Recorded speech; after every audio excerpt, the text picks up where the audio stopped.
Assalamualaikum warahmatullahi wabarakatuh. Alhamdulillahirabbil alamin, kita bertemu lagi. Kali ini Al-Fakir akan menjawab sedikit pertanyaan dari kawan-kawan terkait sholat Jumat atau sholat jamaah yang shofnya dipisah-pisah. Bagaimana hukumnya? Apakah itu sah atau tidak? Yang pertama kali, sepengetahuan saya bahwa sholat yang dilaksanakan dengan seperti itu sah hukumnya. Bahkan jika shaf ini yang dilakukan di dalam masjid, ketika sholat tersebut dilakukan di dalam masjid dan shafnya masih tidak beraturan, walaupun imamnya di depan dan makmumnya paling belakang, nggak ada makmum lain, sah ketika masih melihat gerakan imam dan suara imam. Ini penting. Kalau di luar masjid bagaimana? Ulama berpendapat bahwa ada pembatasan 300 dirok. 300 dirok kalau sekarang mungkin ya 150 meter di luar masjid, baru itu bisa tidak sah. Kalau dalam masjid tidak ada ukuran meter, ya jauh seperti apapun tidak ada masalah. Lalu bagaimana menyikapi sholat jamaah yang makmumnya berjarak seperti sekarang ini yang lagi viral, sholat Jumat di makmumnya berjarak dikarenakan social distance dan ini darurat. Apakah sah jamaahnya? Tentu saja sah. Karena apa? Karena masalah shaf itu adalah merekatkan shaf itu bentuk sunnah daripada kita bermakmum, kita berjamaah. Saya ingin membacakan satu teks nas dari kitab Syarah Al-Mujairimi karangan daripada Syekh Sulaiman bin Muhammad bin Umar Al-Mujairimi Al-Misri Asy-Syafi'i. Beliau ulama abad ke-13, tepatnya tahun 1221 Hijriah wafat beliau. Di dalam teks tersebut, ini dalam kitab tersebut dikatakan seperti ini: qad nasu ala nadbi shaddi furajis sufufi.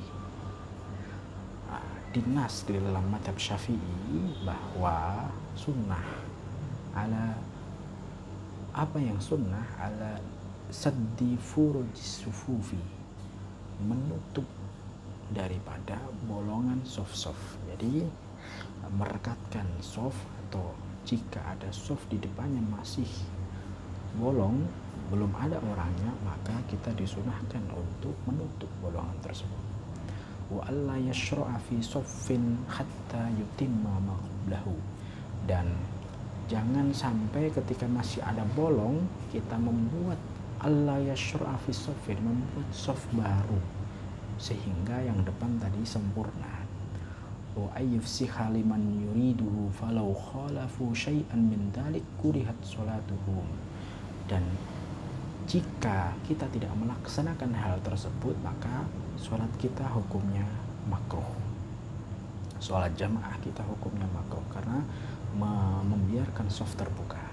Wa fatathum fadilatul jamaati, dan hilang fatathum fadilatul jamaati, hilang fadilah kita berjamaahnya. Syarah Imam Romli ini mungkin dalam Nihayatul Muhtaj, beliau berpendapat fa innahu qol innartikaba kulli makruhin min haitsul jama'atu al-matlubatu yafutuha. Innartikaba kulli makruhin, melaksanakan segala sesuatu, setiap kemakruhan, min haitsul jama'atu al-matlubatu, dari sholat berjamaah, yafutuha, akan menghilangkan fadilah daripada jamaah itu sendiri.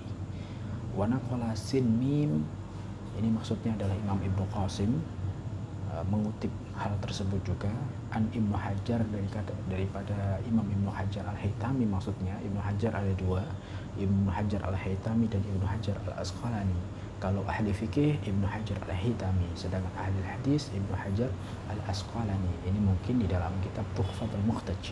Mithla dzalika wa aqarrahu, seperti pendapat di atas bahwa irtikabu kulli mukrihin haitsul jama'atu al-matlubatu yafutuha, melaksanakan segala sesuatu kemakruhan di dalam jamaah itu akan menghilangkan daripada fadilah jamaah itu sendiri. Wa aqarrahu, dan dia menetapkan itu. Artinya Ibnu Hajar al-Haytami dan Ibnu Qasim al-Ubadi itu menguatkan daripada pendapat Imam Romli. Lakin ini berbeda.